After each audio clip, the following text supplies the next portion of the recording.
नमस्कार मंडळी. तर आज आपण छान उपवासाची शेव बनवणार आहोत. तर ती छान 10 ते 15 दिवस टिकून असते, छान कुरकुरीत राहते.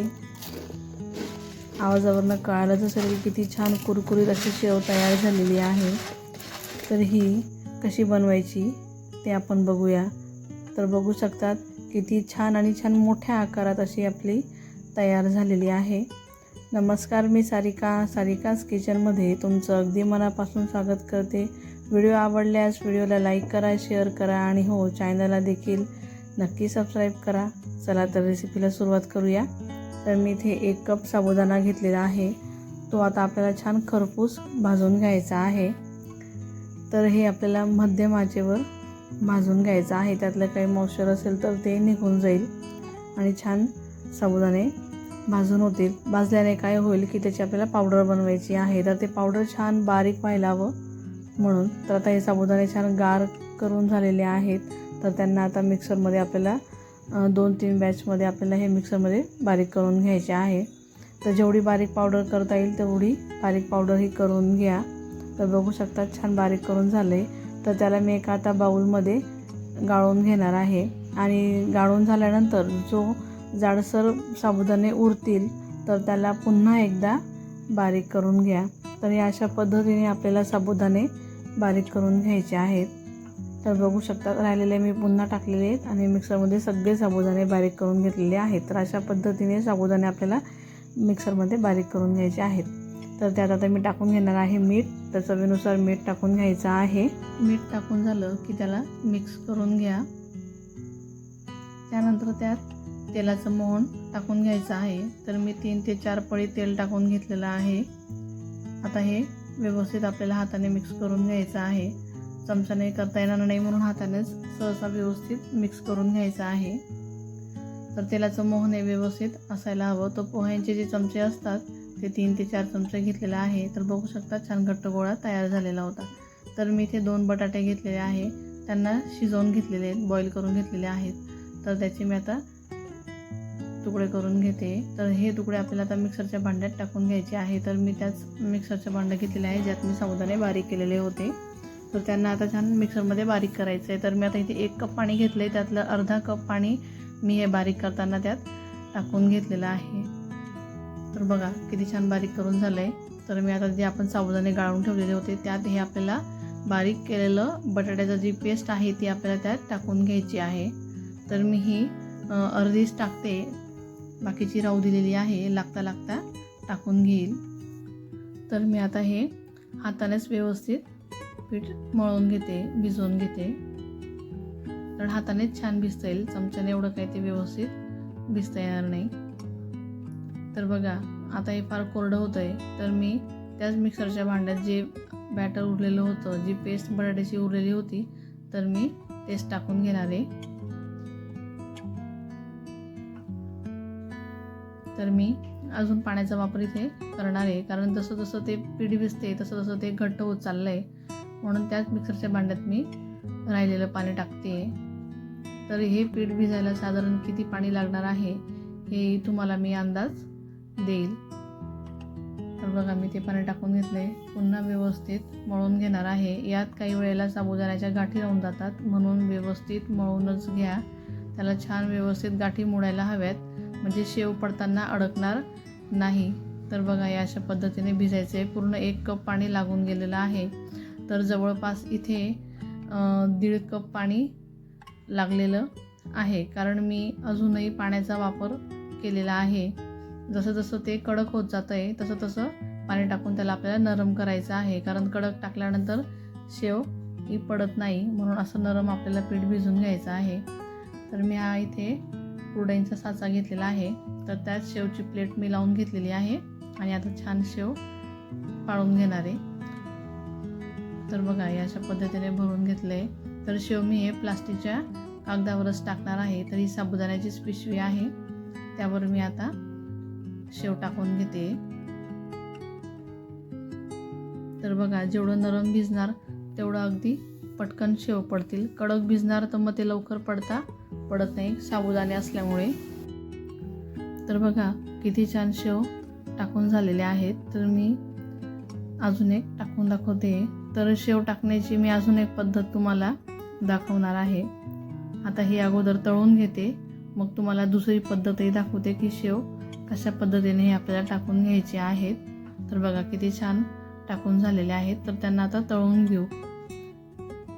तर मी आता हे दोघं शेव इथे तळून घेते. तर फुल गॅस केलेला आहे. फुल गॅसवर टाकताना फुल गॅस ठेवायचा आहे आणि मग नंतर मिडियम गॅसवर आपल्याला हे तळून घ्यायचे आहे.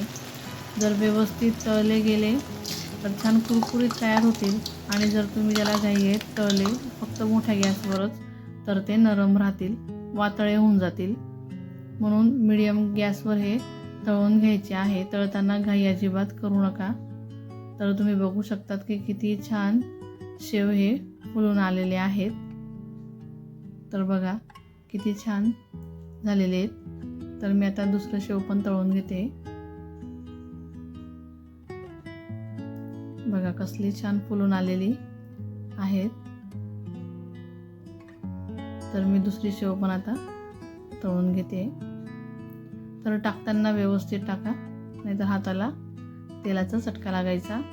तर आता ही पद्धत तर आपण बघितली, तर मी दुसरी पद्धतही तुम्हाला दाखवते. तर आता ही शेव पण मी मीडियम फ्लेमवर तळून घेणार आहे. तर बघा ती पण शेव छान तळून झालेली आहे.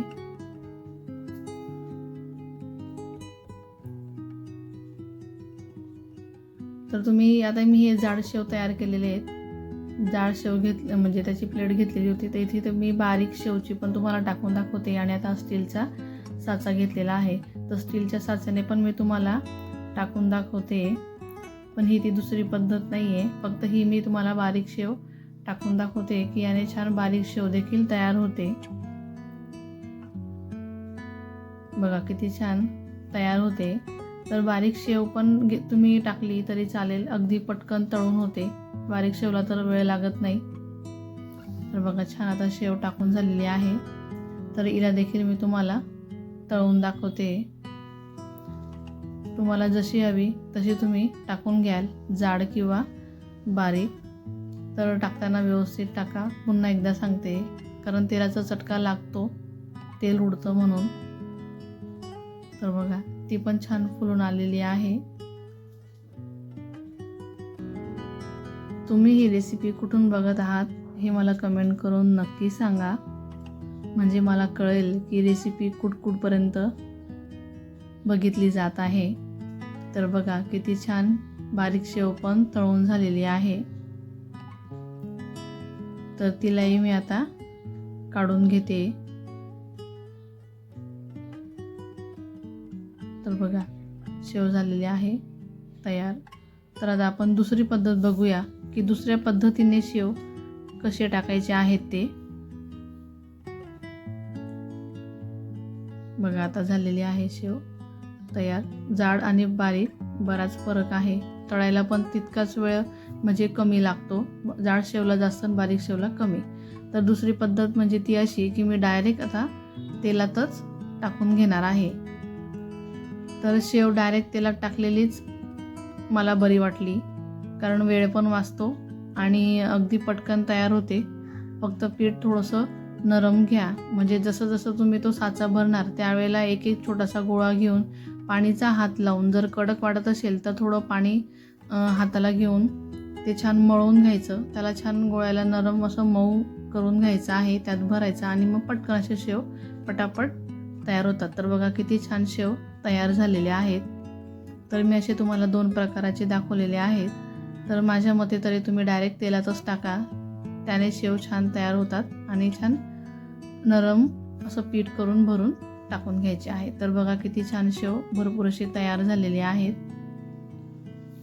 आणि छान तळली गेलेली आहेत. तळताना फक्त काळजी घ्या की मीडियम गॅसवर तळा, फुल गॅसवर तळू नका, नाहीतर ते आतून नरम राहतील, बाहेरूनच तेवढे तळले जातील, नंतर ते नरम पडणार नाही. तर बघा सगळे शेव व्यवस्थित छान असे तयार झालेले आहेत. बारीक शेवही छान तयार झालेले आहेत. त्यांना मी वेगळे काढून घेते. तर 2 ते 3च मी तयार करून घेतलेले आहेत. चला तर मग आता शेव कशी तयार झालेली आहे हे मी तुम्हाला दाखवून देते. तर बघा शेवची साईज बघा केवढी मोठी आहे.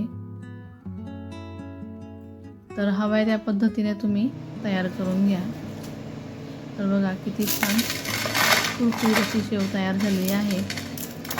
यामध्ये तुम्ही शेंगदाणे तळून टाका, त्यावर छान अशी चटणी आणि थोडीशी बारीक साखर असे मिक्स करून त्याचा शेवचा छान चुडा बनवून घ्या. खूप छान लागतो. तर तुम्हाला ही शेवची रेसिपी कशी वाटली हे मला कमेंट करून तुम्ही नक्की सांगा. व्हिडिओ आवडल्यास लाईक करा, शेअर करा आणि चॅनलला नक्की सबस्क्राईब करा.